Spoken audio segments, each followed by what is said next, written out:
नमस्कार। आज अपन कर रहे हैं एग्जाम्पल नंबर 4। तो एग्जाम्पल 4 है, यदि किसी प्रक्षेपक को अपने पथ के एक बिंदु P तक पहुंचने में t समय लगता है और उसकी P से चलकर प्रक्षेप बिंदु से होकर जाने वाली क्षैतिज तल से टकराने में t डैश समय लगता है। सिद्ध करो कि क्षैतिज तल से P की ऊंचाई 1/2 g t डैश है तथा अधिकतम ऊंचाई 1/8 g into T plus t dash का होल स्क्वायर है। तो देखिएगा, सबसे पहले आपको दे दिया गया है कि किसी प्रक्षेपक को अपने पथ के प्रक्षेप बिंदु P तक पहुंचने में t समय लगता है। तो सपोज अपने पास में है एक प्रक्षेप और इस प्रक्षेप को यहां से इस बिंदु O से फेंका गया है, ठीक है। तो सपोज ये O तो आपका प्रक्षेप बिंदु है और मान लीजिए कि इसका जो प्रक्षेप वेग है इसका u और प्रक्षेप कोण मान लिया इसका अल्फा है। अब देखिए, आपको दे दिया गया है कि अपने पथ के एक बिंदु P तक पहुंचने में t समय लगता है। तो ये t समय के बाद में ये जो प्रक्षेप है बिंदु P पर पहुंच जाता है। तो यहाँ O से P तक पहुंचने में जो समय लगता है ये आपको दे दिया गया है, कितने समय में पहुंचता है, t समय में। फिर आगे आपको दिया है कि P से चलकर प्रक्षेप बिंदु से होकर जाने वाली क्षैतिज तल से टकराने में t डैश समय लगता है। तो देखो, ये प्रक्षेप बिंदु O था, इससे गुजरने वाला ये क्षैतिज तल है, इसको बिंदु A पर टकरा रहा है और बिंदु P से A तक पहुंचने में कितना समय लगता है, t डैश। ये भी आपको दिया हुआ, देखो t डैश समय लगता है। तो O से P तक पहुंचने में t समय लगता है और फिर P से A तक पहुंचने में t डैश समय लगता है।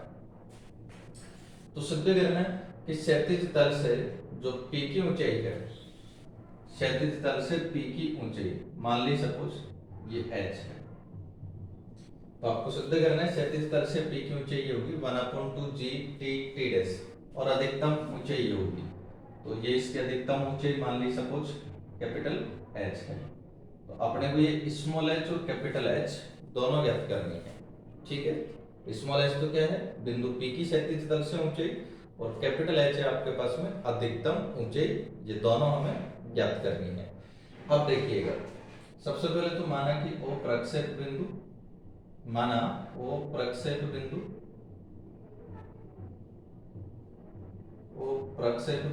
U प्रक्षेप वेग तथा अल्फा प्रक्षेप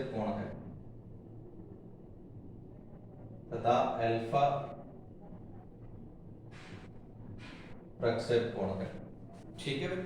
ये आपने मान लिया कि O प्रक्षेप बिंदु है, U प्रक्षेप वेग है और अल्फा प्रक्षेप कोण है।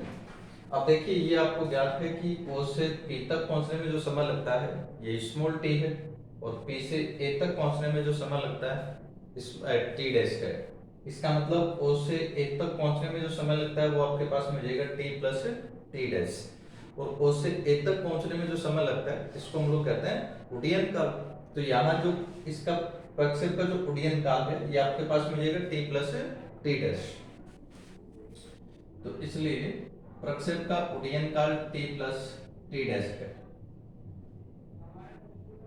प्रक्षेप का उड्डयन काल t प्लस t डैश है, इसलिए t plus t dash equal to, भाई उड्डयन काल हम ज्ञात कर चुके हैं, जब प्रक्षेप कोण अल्फा हो और प्रक्षेप वेग u होता है तो जो उड्डयन काल होता है ये आपका होता है 2u sin alpha upon g।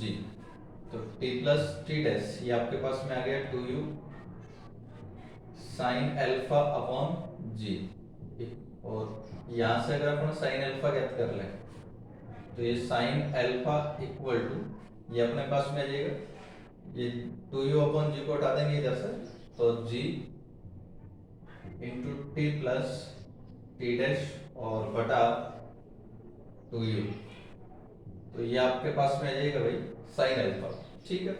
लेकिन हमें ज्ञात करना है तो स्मॉल h और एक कैपिटल H। तो स्मॉल h ऊर्ध्वाधर दूरी है क्षैतिज तल से बिंदु P की, तो ऊर्ध्वाधर दूरी है तो दूरी और वेग का जो संबंध होता है S इक्वल टू ut माइनस 1/2 GT स्क्वायर से, ठीक है। तो यहाँ से देख लीजिएगा, ये फॉर्मूला देखो, ये भी तो अपन ने ज्ञात किया था ना, y equal to u t sine alpha minus 1/2 g t square, है ना। ऊर्ध्वाधर दूरी y के लिए ये फॉर्मूला लिखा था आपने, तो ये देख लीजिए, चाहिए देख लीजिए, बात एक ही है। तो U T minus 1/2 g t square से, अब देखिए s, अगर इस फॉर्मूले को काम में ले रहे हैं तो s इसमें काम में ले रहे हो तो y जो भी है, अब चाहे s की बात करें चाहे s की y की बात करें, तो ऊर्ध्वाधर दूरी है दोनों, तो जो कि कितनी है यहाँ पर स्मॉल h, तो इसका मान आपके पास में h हो गया। u प्रारंभिक वेग होता है इस फॉर्मूले में, और प्रारंभिक यहाँ पर ऊर्ध्वाधर वेग देखना है, तो प्रारंभिक वेग u था, तो ऊर्ध्वाधर दिशा में जो वेग है u sin अल्फा होगा, तो ये हो जाएगा ut sin alpha, ut sin alpha minus 1/2 g t square, ये आपके पास में h आ गया भाई, इसको थोड़ा हल कर दीजिएगा।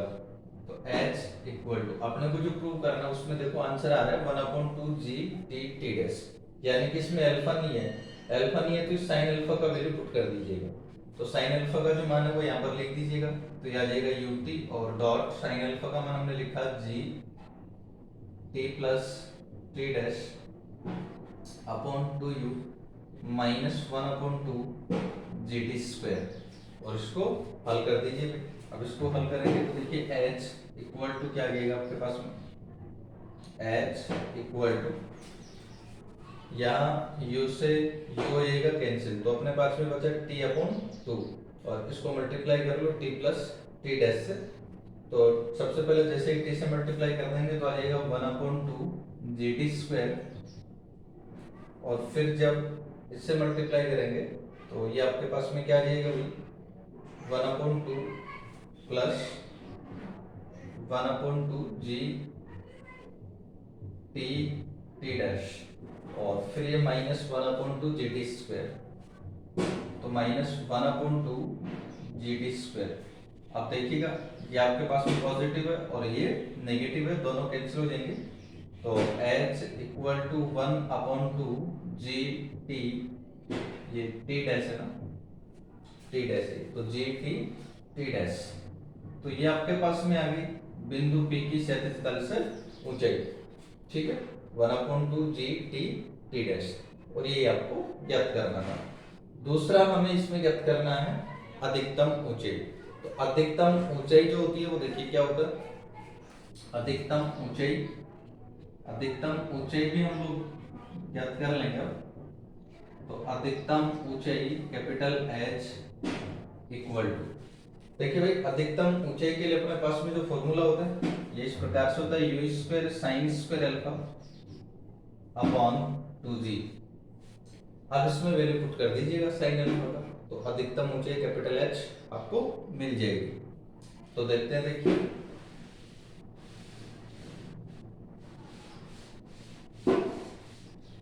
ठीक है, ये आपका साइन अल्फा था, तो अब इसमें वैल्यू पुट कर रहे हैं आप लोग, तो ये आ जाएगा capital H equal to u square sine square alpha, और तो ये यू स्क्वायर अपॉन 2g को हमने लिख दिया है, और साइन स्क्वायर अल्फा तो ये लिख लीजिएगा साइन अल्फा का वैल्यू, तो ये आपके पास में जाएगा g square t plus t dash का whole square upon 4 u square, then capital H equal to u square से यू स्क्वायर कैंसिल हो जाएगा, और जी से जी भी कैंसिल हो जाएगा, तो आपके पास में यह हो जाएगा 1/8, यहाँ से आपके पास में बचा जी, और ये टी प्लस टी डैश का होल स्क्वायर, ठीक है भाई, ये आ गई आपके पास में कण की अधिकतम ऊंचाई जो कि हमें सिद्ध करनी थी।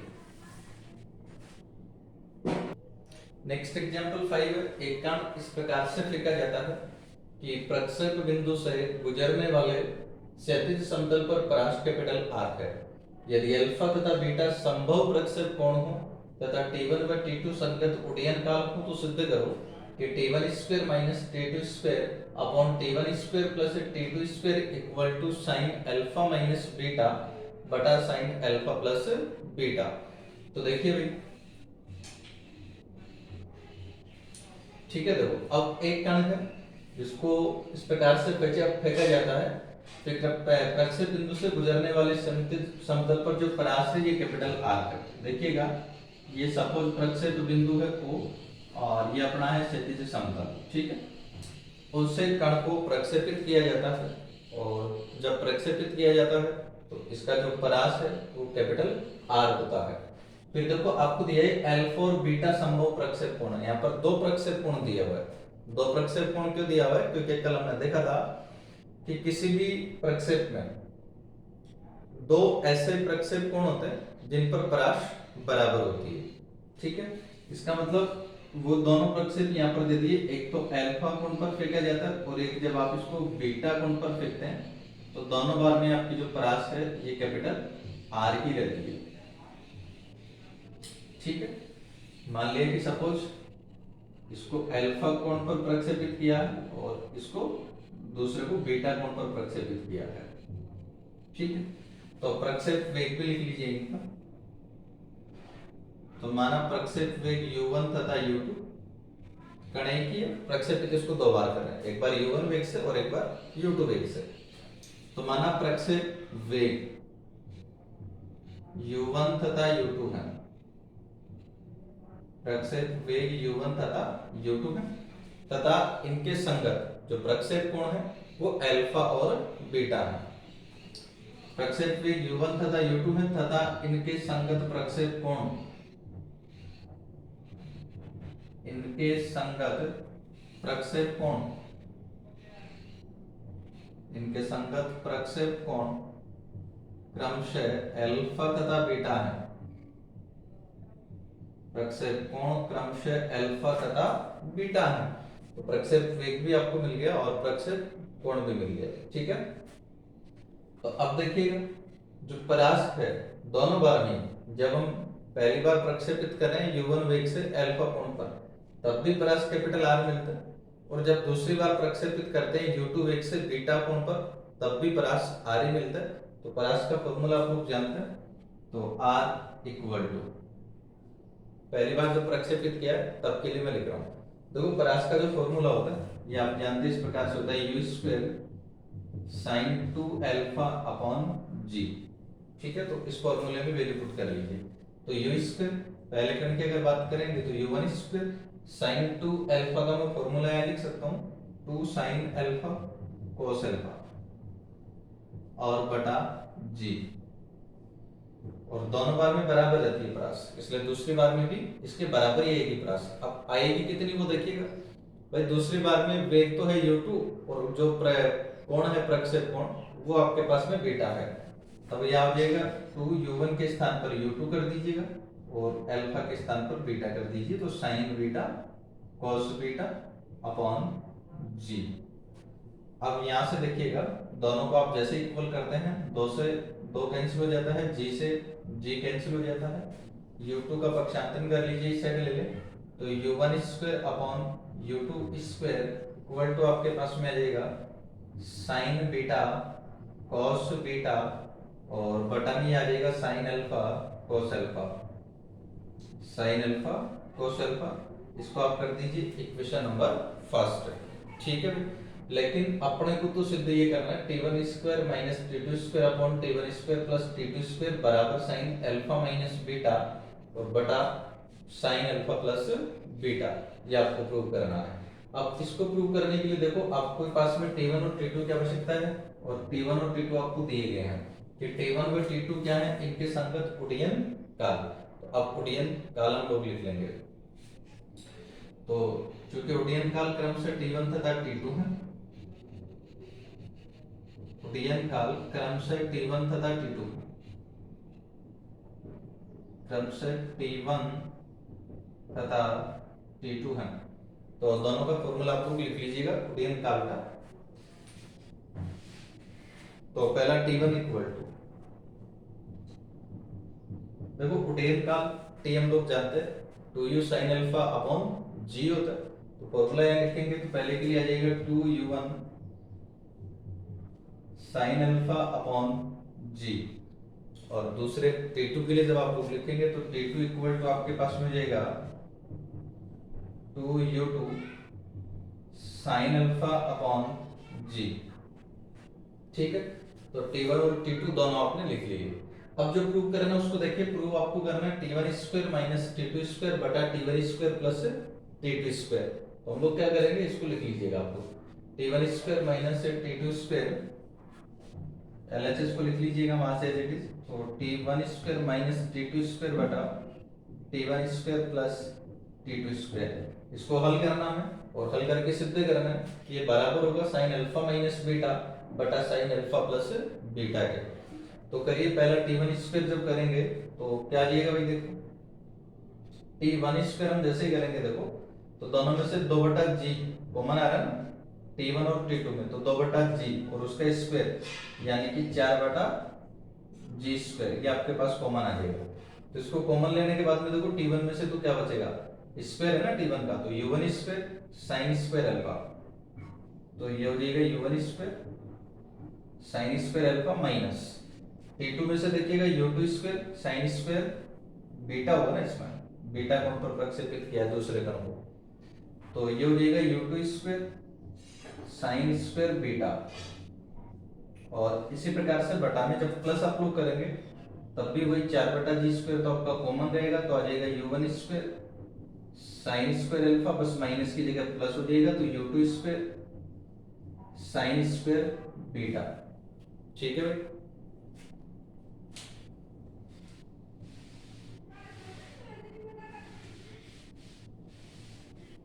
तो अब इसको हल करिए, तो t one square minus t two square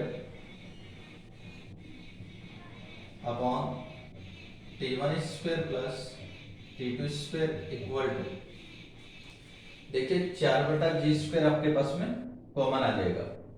अब इसको हल करके आपको इस प्रकार से बनाना है, यानी कि अपने को u1 और u2 का विलोपन करना है। यहाँ u1 और u2 का विलोपन किस प्रकार से करेंगे भाई, हमें वैल्यू ज्ञात है u1 square upon u2 square का, तो हम यहाँ u1 square upon u2 square बनाएंगे। पहले तो u1 square upon u2 square कैसे बनाएंगे, इसके अंश और हर में दोनों में u2 स्क्वायर का भाग कर दीजिए। तो u2 स्क्वायर का जैसे ही भाग करते हैं तो देखते हैं क्या बनेगा। यहाँ जब u2 स्क्वायर का भाग आप लोग करेंगे तो ये हो जाएगा u1 square upon u2 square sine square alpha, और माइनस यहाँ से u2 स्क्वायर कैंसिल हो जाएगा, तो साइन स्क्वायर बीटा बटा, यहाँ जैसे ही भाग देंगे हम लोग तो ये फिर से हो जाएगा u1 square upon u2 square sine square alpha plus u2 square cancel हो जाएगा, तो साइन स्क्वायर बीटा। ठीक है भाई, अब इसमें वैल्यू पुट कर देंगे हम लोग,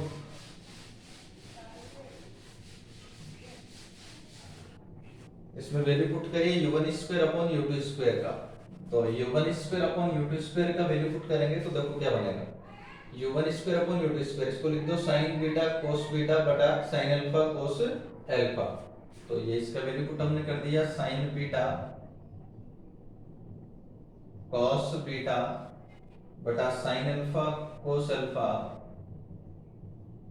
sine alpha cos alpha dot sign square alpha, तो ये लीजिएगा sign square alpha minus sign square beta, तो ये हमने लिख दिया माइनस साइन स्क्वायर बीटा और बटा में आ जाएगा u1 square upon u2 square को लिखो तो sign beta cos beta sine beta cos beta upon sine alpha cos alpha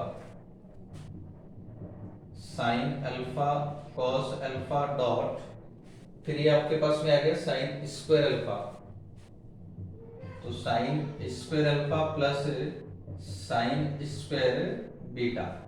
ठीक है, अब इसको हल कर लेंगे हम लोग और फिर देखते हैं क्या बनेगा।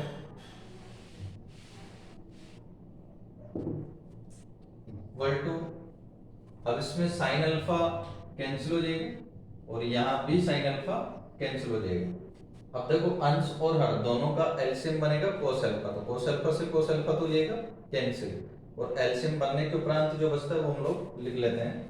तो यहां से आपके पास में जाएगा देखो sign alpha sine beta cos beta और माइनस ये कॉस अल्फा मल्टीप्लाई हो जाएगा साइन स्क्वायर बीटा से, तब ये आ जाएगा cos alpha sine square beta और बटा सेम आएगा, बस माइनस की जगह प्लस आ जाएगा। तो sine alpha sine beta cos beta plus ये वाला आपके पास में क्या हो जाएगा भाई, cos alpha sine square beta equal to, अब इनमें से दोनों में से देखिएगा कॉमन जो भी आता है वो ले लीजिएगा। तो दोनों में से कॉमन आपके पास बनेगा साइन बीटा, साइन बीटा को कॉमन ले लीजिए। तो ये साइन बीटा कॉमन आ गया, और साइन बीटा जैसे कॉमन आएगा तो क्या बचेगा, sine alpha cos beta, sine alpha cos beta minus यहां से बचेगा कॉस अल्फा साइन बीटा, तो minus cos alpha sine beta और बटा, देखिए दोनों में से कॉमन इनमें से भी साइन बीटा ही आएगा, तो साइन बीटा कॉमन ले लिया आपने तो सेम आएगा, बस माइनस की जगह प्लस आ जाएगा। तो sine alpha cos beta plus cos alpha sine beta, और साइन बीटा से साइन बीटा हो जाएगा कैंसिल इक्वल टू, अब आपके पास में देखो ये फॉर्मूला बन गया, sine alpha cos beta minus cos alpha sine beta, formula किसका हो गया, साइन अल्फा माइनस बीटा। तो अंश में आपके पास फॉर्मूला बना साइन अल्फा माइनस बीटा, और बटा हर में आपके पास फॉर्मूला बन गया साइन अल्फा प्लस बीटा। ठीक है, ये आपको सिद्ध करना था कि t1 square minus t2 square upon t1 square plus t2 square equal to sine alpha minus beta बटा साइन अल्फा प्लस बीटा।